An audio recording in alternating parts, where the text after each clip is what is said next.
Pemirsa Taujika, kembali lagi di program acara Taujika edisi Explore Kolaka. Nah, pemirsa, Kabupaten Kolaka atau yang dijuluki dengan Huonua Mekongga atau Bumi Mekongga merupakan salah satu pintu gerbang utama untuk masuk ke wilayah Provinsi Sulawesi Tenggara. Dan Taujika, kalau Kabupaten Kolaka itu masuk ke dalam 3 besar kabupaten atau daerah dengan tingkat PDRB tertinggi di wilayah Provinsi Sulawesi. Wow, luar biasa ya, prestasi yang membanggakan. Nah, tingginya PDRB di Kabupaten Kolaka ini dibarengi dengan berbagai macam sektor. Ada sektor perikanan, sektor pertambangan, pertanian, dan juga perkebunan. Nah, di Taujika edisi kali ini saya mau ajak pemirsa Taujika untuk melihat seperti apa sih potensi pertanian dan perkebunan yang ada di Kabupaten Kolaka. Yuk, pantengin terus program acara Taujika bersama saya Indah Permata, spesial Kolaka Kakao City.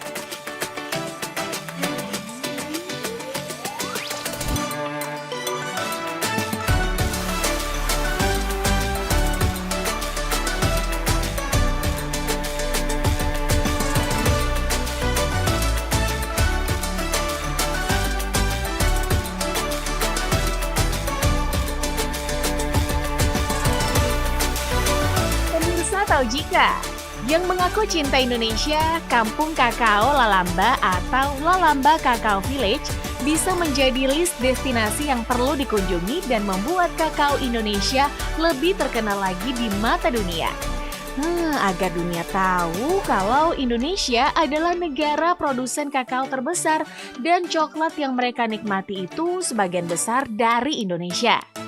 Pengetahuan, perjalanan, dan pengalaman bagi saya merupakan sumber kekayaan diri yang bisa diperoleh melalui ciptaan alam semesta, budaya, penduduk lokal, produk lokal, dan pemahamannya. Bagi Anda penggemar coklat, ada tempat baru nih yang bisa dikunjungi. Ini suatu tempat yang tidak mainstream, bukan kafe atau toko yang menjual berbagai bentuk coklat, melainkan tempat seluas 300 hektar di mana kita bisa mengenal jauh lebih dekat komoditas yang bermanfaat bagi kesehatan ini, apalagi kalau bukan kampung coklat. Dan tahu jika Anda, tanaman kakao Indonesia merupakan salah satu sumber pendapatan devisa terbesar bagi negara dan sumber penghasilan masyarakat loh. Indonesia memang sudah ahli memproduksi kakao sehingga banyak negara-negara asing membeli kakao dari Indonesia untuk diolah menjadi coklat yang lezat. Nah, tahu jika Anda pemirsa, kalau pada bulan April 2016, Lalamba Kakao Village atau Kampung Coklat telah selesai pembangunannya dan siap menerima pengunjung dari berbagai belahan dunia. Pengunjung pun tidak sekedar mengetahui asal tanaman kakao, tapi juga dapat berinteraksi dengan petani kakao dan mempelajari bibit yang digunakan, proses penanaman, dan pembenihan kakao di kebun kakao. Perkebunan kakao milik petani masih berada di kawasan Kampung Kakao Lalamba sehingga pengunjung tidak perlu berjalan keluar untuk mengenal lebih jauh proses produksi kakao.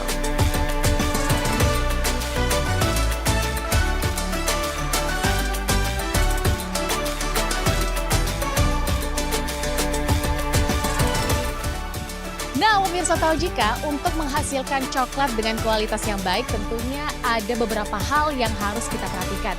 Di antaranya adalah pemilihan biji coklat untuk menghasilkan coklat yang berkualitas baik.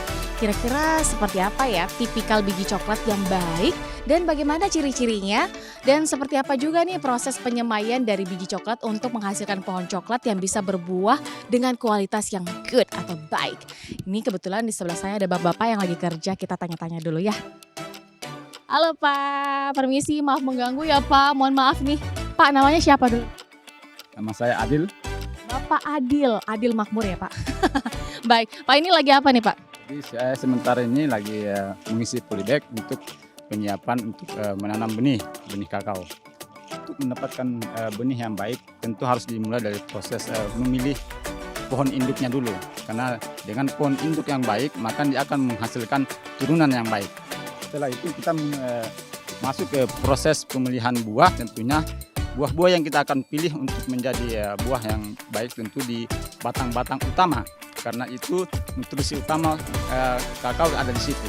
Ini ada proses perendaman, jadi direndam yang mengapung ke atas itu kita tidak ambil. Jadi yang hanya yang tenggelam itu yang kita ambil sebagai biji karena dia biasanya namanya bernas, dia berisi. Terima kasih Pak Adil, silakan lanjut kembali pekerjaannya. Sudah tahu Jito pemirsa, begitu nih prosesnya. Oke, kita lanjut lagi jalan-jalan yuk.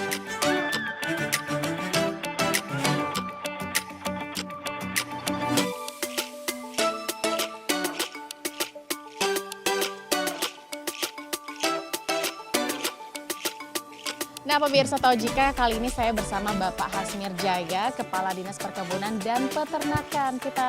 Bapak lagi cek-cek lokasi, kemudian kita culik dulu ya Pak untuk ngobrol baik. Kampung Coklat ini terinspirasi dengan adanya tubuh kakao di pantai sana. Ada juga Kolaka Kakao City. Itu sudah ada sebelum ini Kampung Coklat. Makanya dengan program Dinas Perkebunan mencoba membuat sebuah tempat yang bisa menjadi tempat edukasi, bisa tempat apalagi pariwisata, maka dibangunlah Kampung Coklat ini. Pak, ini juga kan ada rumah coklat ya, rumah produksi ya. Nanti itu produk-produk yang dihasilkan dari coklat-coklat yang ada di sini berupa apa saja? Ya, jadi unit pengolahan hasil kakao ini atau disingkat UPH kakao ini gedungnya baru terbangun tahun 2021, termasuk mesinnya. Tahun ini kita berupaya dengan memberikan kepercayaan kepada kelompok tani untuk mengelola sehingga dia bisa menghasilkan produk-produk antara lain coklat batangan. Coklat batangan juga menghasilkan serbuk coklat yang bisa langsung dikasih seduh air panas langsung dinikmati. Itu yang paling penting. Terima kasih. Makasih. Sudah mau berbicara sama Ines. Ina mau keliling-keliling lagi. Boleh. Ya, Pak? Ya, boleh. Oke, Ayo, Pak. mari.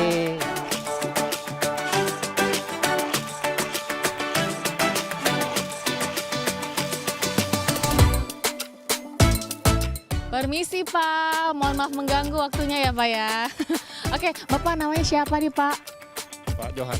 Pak Johan. Bapak jodoh di tangan Tuhan, boleh maju ke depan dulu sini Pak. Aduh, oke Pak, baik. Aduh tinggi sekali ya Bapak ya. Pak mau nanya nih Pak, tahu jika Kolaka dijuluki sebagai Kakao City itu kenapa Pak? Kolaka dijuluki Kakao City itu karena dulunya Kolaka itu penghasil kakao gitu. Penghasil kakao, betul. Jangan-jangan Pak Johan punya kebun coklat juga ya? Enggak sih, enggak. Enggak ya, oke lah nanti semoga punya kebun coklat sendiri ya Pak ya. Amin, kita cari target yang lain ya pemirsa. Makasih Pak Johan. Bunda namanya siapa? Nama saya Firda. Bunda Firda ya. Bunda saya mau nanya, Bunda tahu jika kenapa Kolaka dinamakan Kakao City? Tahu karena namanya Kampung Coklat sini para petaninya rata-rata petani coklat semua. Oke, tahu ya, mantap.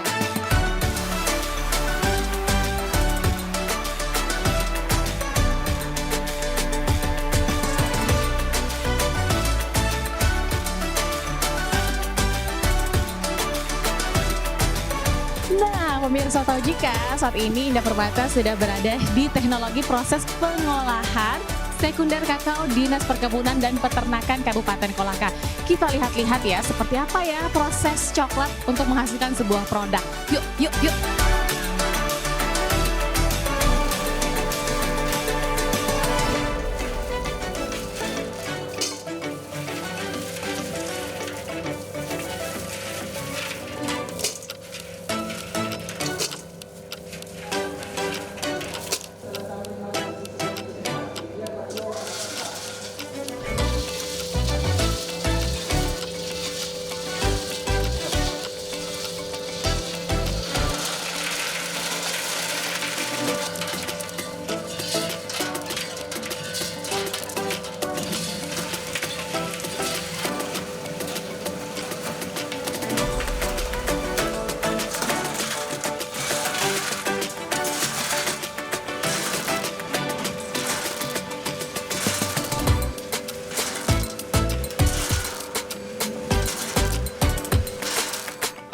pemirsa tahu jika jadi biji coklat yang sudah dipanen kemudian dikeringkan dan lalu disangrai. Nah setelah disangrai ini ada proses selanjutnya yaitu pemisahan biji kulit dengan bijinya. Nih seperti ini nih prosesnya.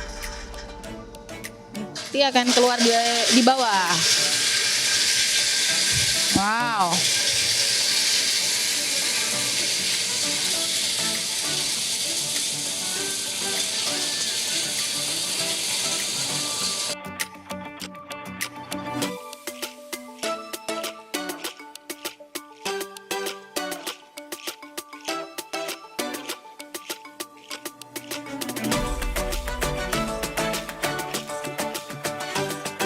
Ini apanya? Ini biji atau Bisa biji kasar sama biji halusnya yang sudah terpisah.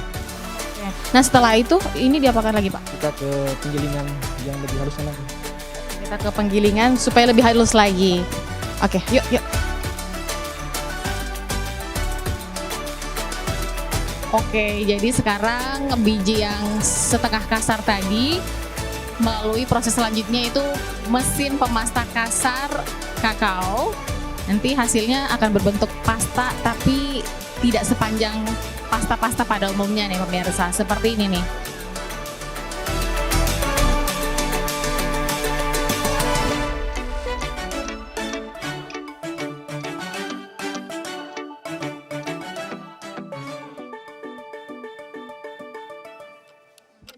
Oke, setelah itu kita ke proses selanjutnya nih pemirsa tahu jika ini coklat yang sudah berbentuk pasta tadi dimasukkan lagi ke mesin selanjutnya yaitu mesin ball mill atau refiner untuk menghaluskan coklat yang lebih halus lagi.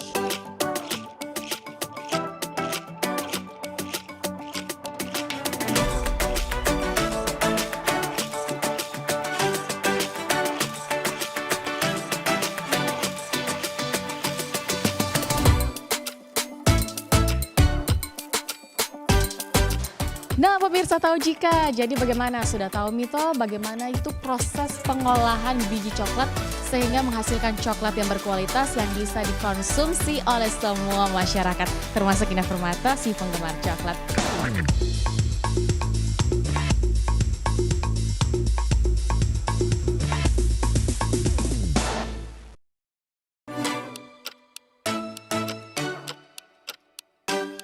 Tahu jika selanjutnya Anda tentu pernah mendengar kata tanaman hidroponik. Tapi tahu jika Anda dengan tanaman hidroponik itu? Nah, budidaya secara hidroponik bisa menjadi alternatif pilihan untuk memulai kegiatan pertanian yang terkendala dengan terbatasnya lahan. Hidroponik merupakan cara menanam yang tidak menggunakan tanah sebagai media tanam, namun memanfaatkan air dan media tanam berupa benda padat seperti kokopit, spons, dan sebagainya. Hidroponik menjadi salah satu inovasi dalam dunia bercocok tanam.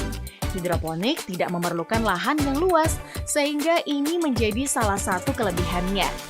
Saat ini, hidroponik sudah menjadi hal yang lumrah di kalangan masyarakat. Banyak yang memilih bercocok tanam dengan sistem hidroponik karena dianggap lebih efektif dan efisien. Hidroponik adalah sistem pertanian modern atau budidaya tanaman dengan memanfaatkan air tanpa menggunakan tanah dengan menekankan pada pemenuhan kebutuhan nutrisi bagi tanaman. Kebutuhan air pada hidroponik lebih sedikit daripada kebutuhan air pada budidaya dengan tanah. Tumbuhan hidroponik memperoleh makanan dari zat-zat nutrisi makro dan mikro yang diberikan pada saat pindah tanam. Nutrisi yang memiliki substansi organik yang dibutuhkan organisme untuk fungsi normal dari sistem pertumbuhan dan pemeliharaan kesehatan. Dan tahu jika Anda, ternyata saat ini dari pemerintah daerah Kabupaten Kolaka telah mengembangkan pembudidayaan tanaman hidroponik ini kepada masyarakat melalui kelompok-kelompok tani yang telah dibentuk. Dinas Ketahanan Pangan Kabupaten Kolaka telah melaksanakan program pembinaan komunitas hidroponik yang berada di beberapa kecamatan, di mana meliputi 5 kelompok yakni Kecamatan Pemala 1 unit, Kecamatan Wundulako 1 unit, dan Kecamatan Kolaka 3 unit, termasuk yang berada di Pasaraya Mekongga Kolaka. Dinas Ketahanan Pangan Kabupaten Kolaka melakukan pendekatan dari hulu ke hilir dengan cara memperkuat pembinaan komunitas hidroponik dengan harapan dapat mensuplai sayur hidroponik yang higienis tanpa pestisida. Adapun bentuk pemasaran dilakukan di kios hidroponik yang menjual semua jenis tanaman hidroponik, baik panganan lokal maupun bibit beras organik, sehingga masyarakat mudah mendapatkan panganan yang sehat, berkualitas, dan aman dari pestisida. Diharapkan kegiatan ini bisa mendapatkan dukungan anggaran baik dari pemerintah daerah maupun swasta agar manfaatnya bisa dirasakan masyarakat Kabupaten Kolaka secara meluas. Jadi pemirsa Taujika lebih senang tanaman hidroponik yang mana ini?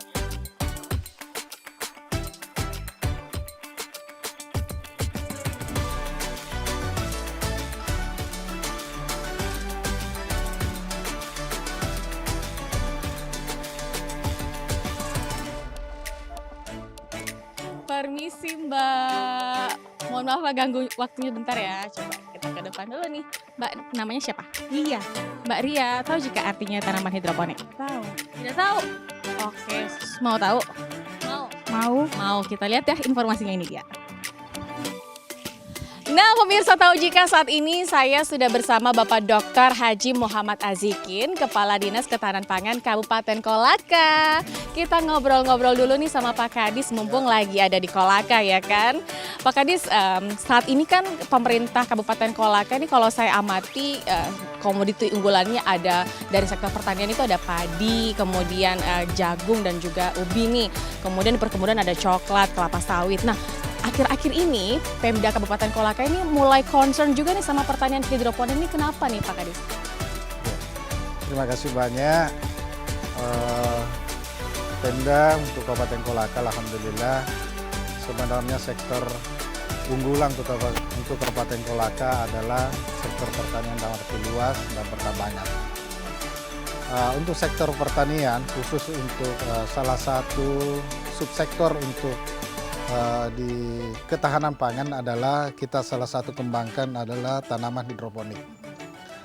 Kenapa kita kembangkan salah satu tanaman hidroponik? Karena pemerintah melihat setiap tahunnya pengembangan atau penyempitan lahan pertanian semakin tahun semakin sempit.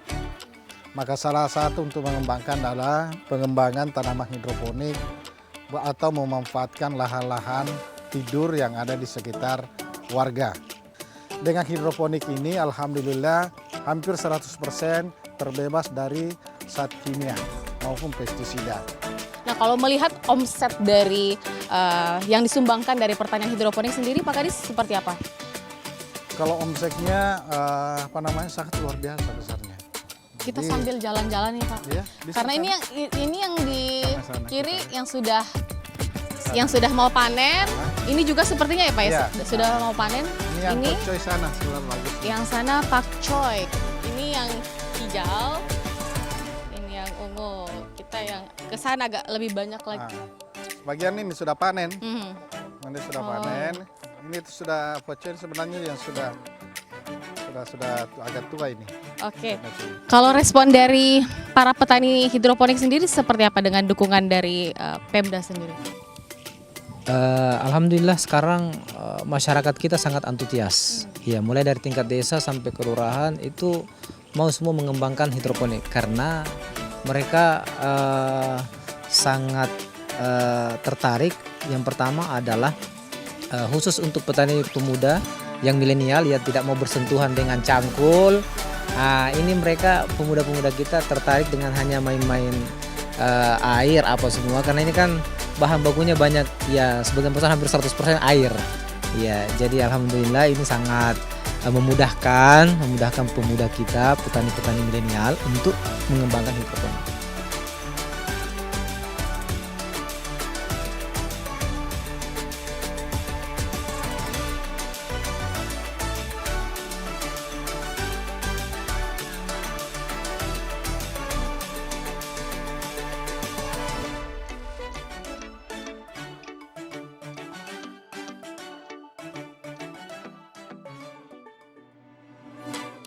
Pak Mustafa, sebenarnya apa sih perbedaannya tanaman hidroponik yang menggunakan media air ini dengan tanaman-tanaman biasa yang menggunakan media tanah? Terima kasih. Jadi perbedaan antara hidroponik dengan media tanam tanah, kalau hidroponik kita lebih menuju ke efisiensi. Efisiensi ya, efisiensi mulai dari kerjanya, mulai dari penyiramannya, mulai dari pemeliharaannya, efisiensi semua. Jadi kita tidak membutuhkan lagi cangkul seperti di tanah. Kita kan pasti butuh cangkul, menyiram. Ya, jadi memang agak ribet kalau di tanah, dengan hasilnya lebih jauh, lebih efisiensi dibanding di tanah. Nah, kalau dari biayanya Pak? Biayanya, kalau biaya untuk hidroponik awalnya aja yang cost-nya aja yang tinggi. Ya di awal, kalau sudah berjalan sudah aman-aman saja. Nah ini setelah disemai terus Ya, kasih bermalam, bermalam satu malam, pecah kecambahnya, besok pagi, mendapat asupan sinar matahari yang baik, baik. terus Selama 10 hari 10 hari dia sudah bisa dipanen. bisa dipindahkan lagi. Oh dipindahkan Ya, dulu dipindahkan ke lubang media, itu ya. media tanam. Lalu untuk proses pemanenan Itu selama 35 hari. 35 hari pemanenan. sebulan ya Pak ya.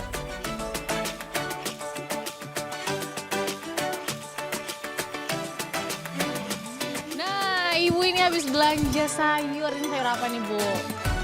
Oke, setelah ada tahu ya. Oke, ini tanaman hidroponik. Ibu tahu nggak tanaman hidroponik itu apa? Hidroponik itu yang saya suka karena kimia, ya tidak pakai kimia. Nah, baru rasanya memang enak kalau udah dipupuk. Oke, enak ya. Mau tahu dong, Bu, sejak kapan konsumsi tanaman hidroponik? Kalau saya ya, adek sudah sekitar 3 tahunan konsumsi hidroponik. Efeknya Bu setelah makan tanaman hidroponik. Efeknya badan kita rasa sehat, segar, awet muda. Widih, awet muda ya. Oke Bu, makasih ya Bu. Iya, salam sehat Ibu.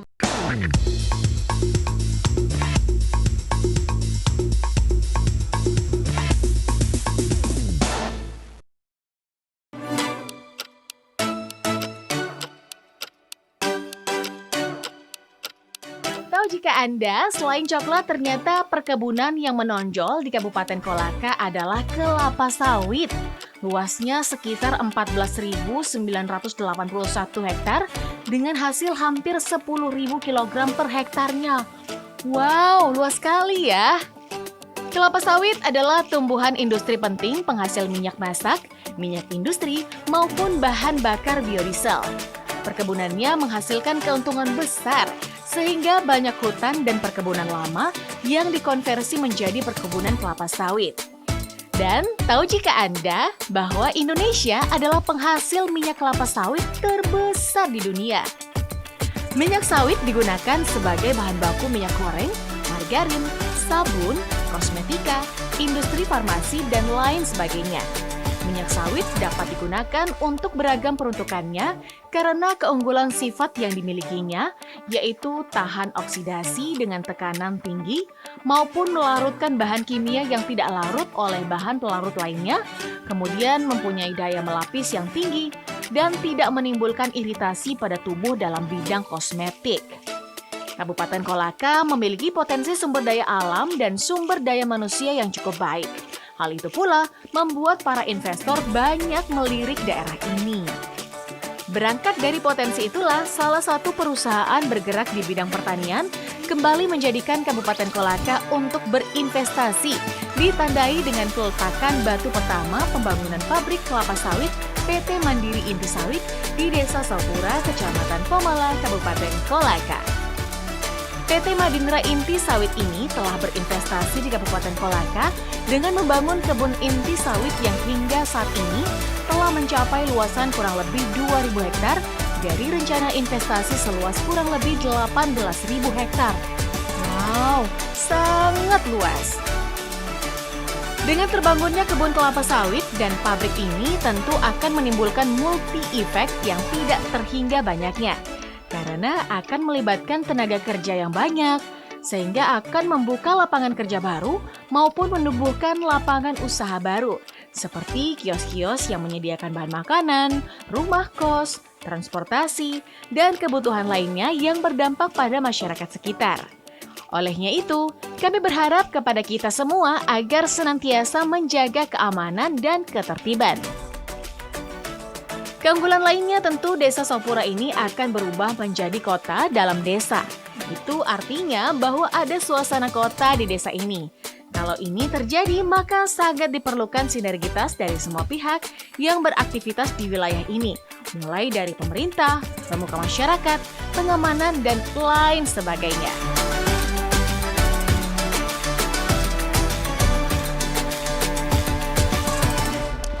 Halo pemirsa Taujika, nah salah satu sektor yang sedang dikembangkan oleh pemerintah daerah Kabupaten Kolaka adalah dari sektor sawit. Nah sekarang Taujika bisa berkesempatan hadir nih di pabrik sawit milik PT Madindra Inti Sawit. Nah di sebelah saya sudah ada Direktur PT Madindra Inti Sawit Pak Sudarwanto ya. Kita bincang-bincang sejenak ya mengenai sawit-sawit yang ada di Kabupaten Kolaka ini. Baik Pak Sudarwanto, boleh dijelaskan ini luas sekali ya Pak ya? Ini berapa nih totalnya keseluruhannya Pak? Nah, terkait dengan tadi luasan yang Mbak pertanyakan, untuk luasan pabrik ini kami siapkan kurang lebih 40 hektar. Itu meliputi yang posisi tapak utama ini kurang lebih 2 hektar dan yang sisa lainnya nanti untuk fasilitas lain-lain. Untuk sementara PT Madindra Inti Sawit baru kuasai kurang lebih luasan kebunnya 1.800-an hektar. Nah, sampai dengan saat ini kurang lebih yang produksi baru 400-an hektar. Nah, dalam 1 bulan kurang lebih mencapai 300-an ton.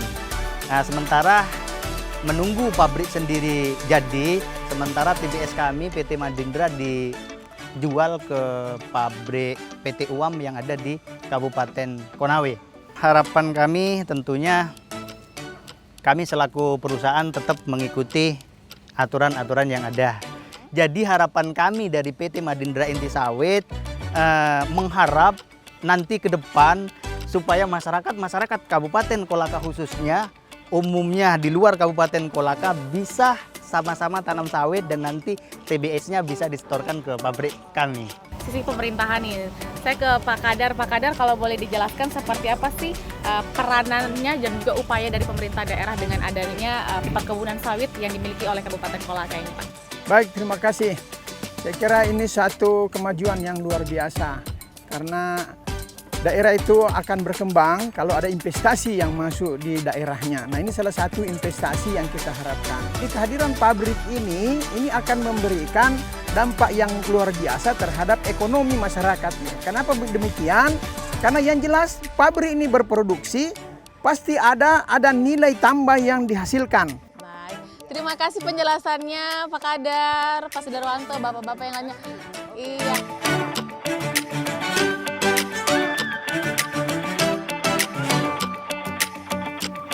Kabupaten Kolaka memang kaya dengan potensi pertaniannya. Nah, tidak salah kalau Kabupaten Kolaka dikatakan sebagai salah satu daerah di Indonesia sebagai penyumbang hasil buminya dari sektor perkebunannya seperti coklat, kelapa sawit, ataupun lain sebagainya. Sekian dulu ya informasi Taujikah kali ini dari Bumi Mekongga Kabupaten Kolaka. Kita jumpa lagi di Taujika episode selanjutnya. See you!